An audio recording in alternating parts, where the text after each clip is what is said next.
Къде ми са детските книжки? Кажи ми, мой прашен съндък. Закусиха сивите мишки с вълшебните букви язък. Къде ми е класната стая? Къде? Ученици, мирно!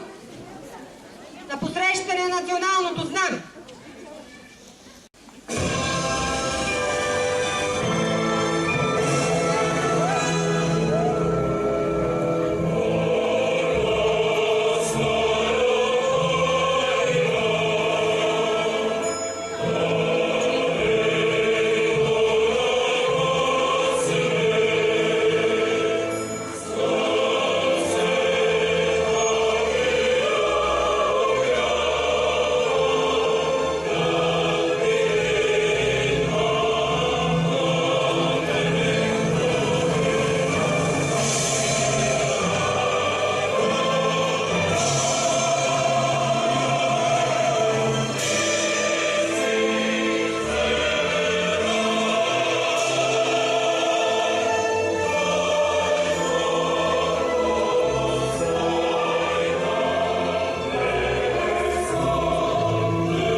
За посрещане знамето на училището. Ура!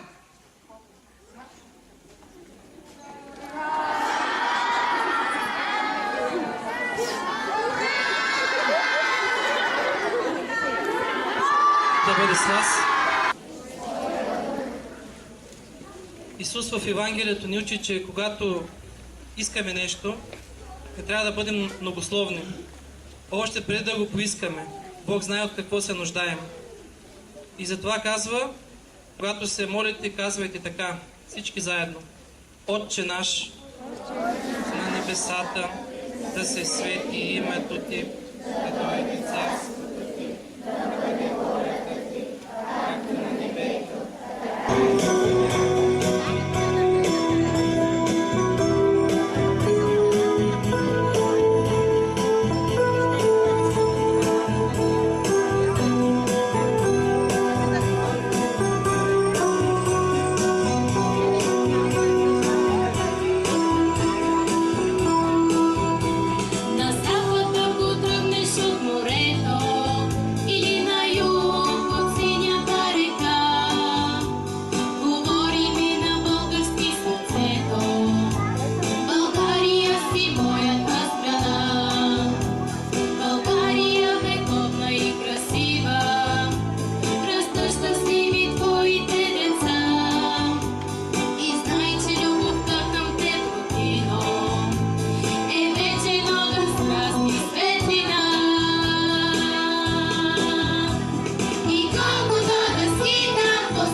море.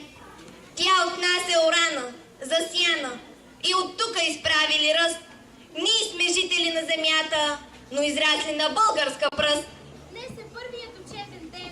Ден тъй стародавен и тъй млад. Ден възторжен за всеки учител и ученик. През тази учебна година предстои да отбележим един наш голям празник. 150 години от основаване на училището ни, което възпитава достойни млади хора, благодарение на всеотдайни просветители, както днес ги наричаме учители.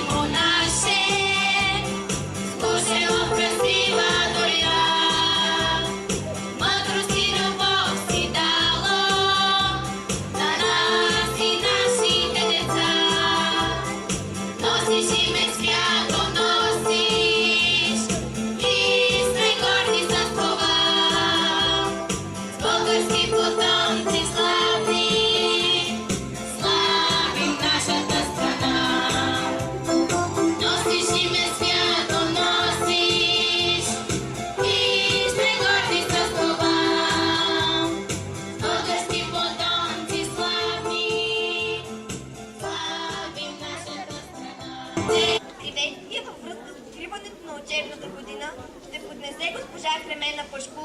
директор на училището.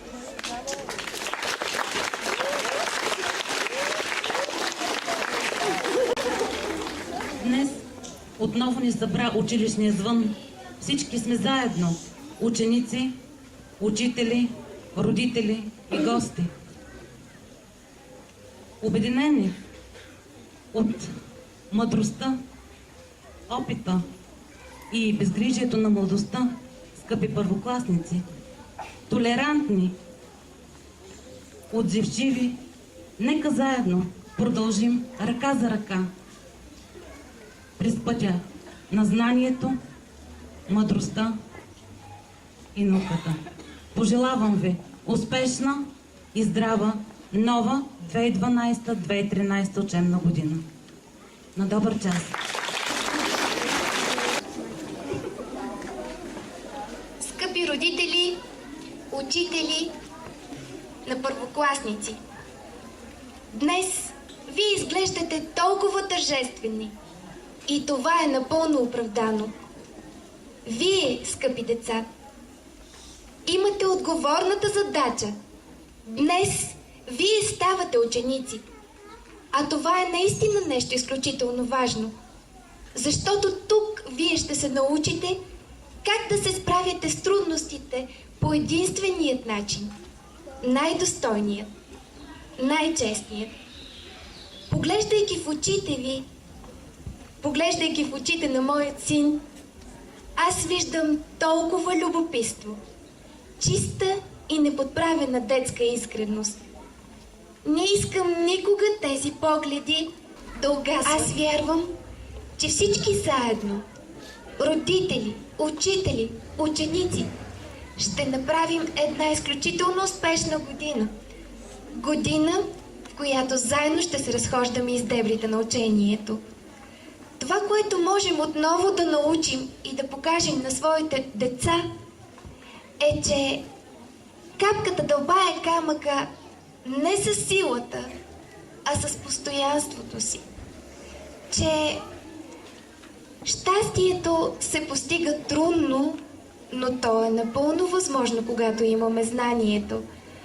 Това, че човек се учи цял живот. Това искаме да ви кажем, скъпи деца. И днес аз от името на всички ви казвам: дерзайте! Дерзайте!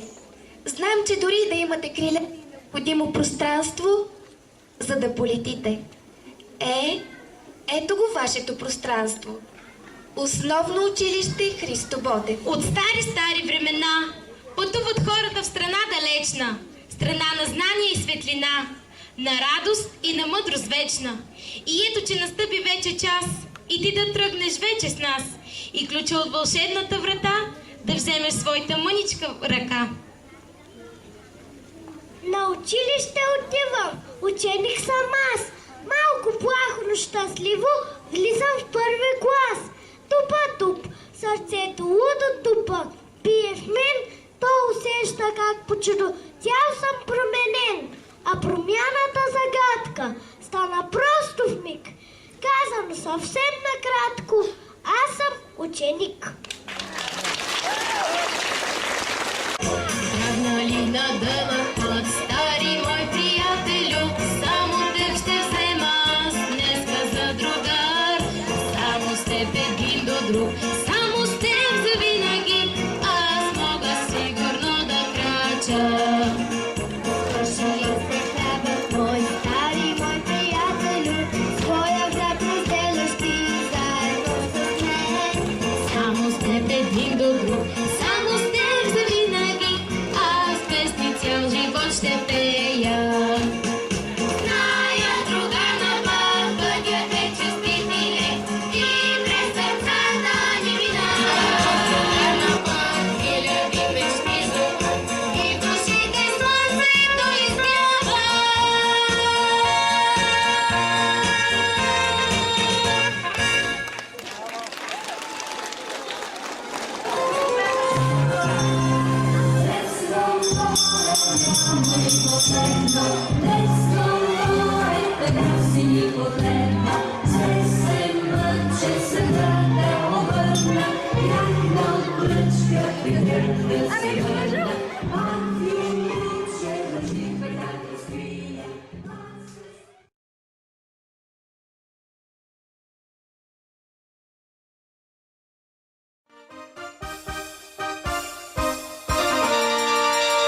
Училище любимо наше, сгушено в красива планина, мъдрост и любов си дало на нас и нашите деца.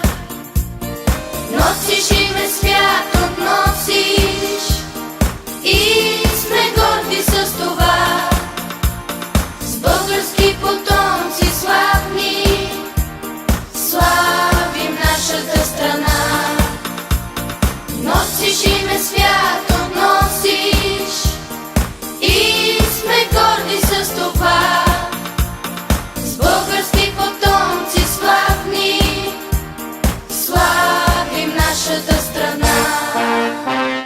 Нека мощно да запеем за теб училище с любов.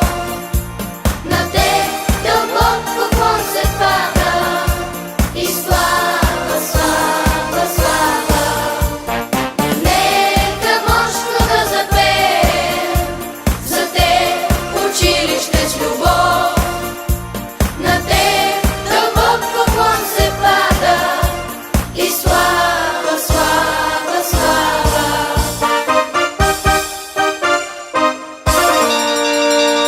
Училище любимо наше, от всякъде изпълнено с любов, с двора с класните си стаи, с благост и учителска любов.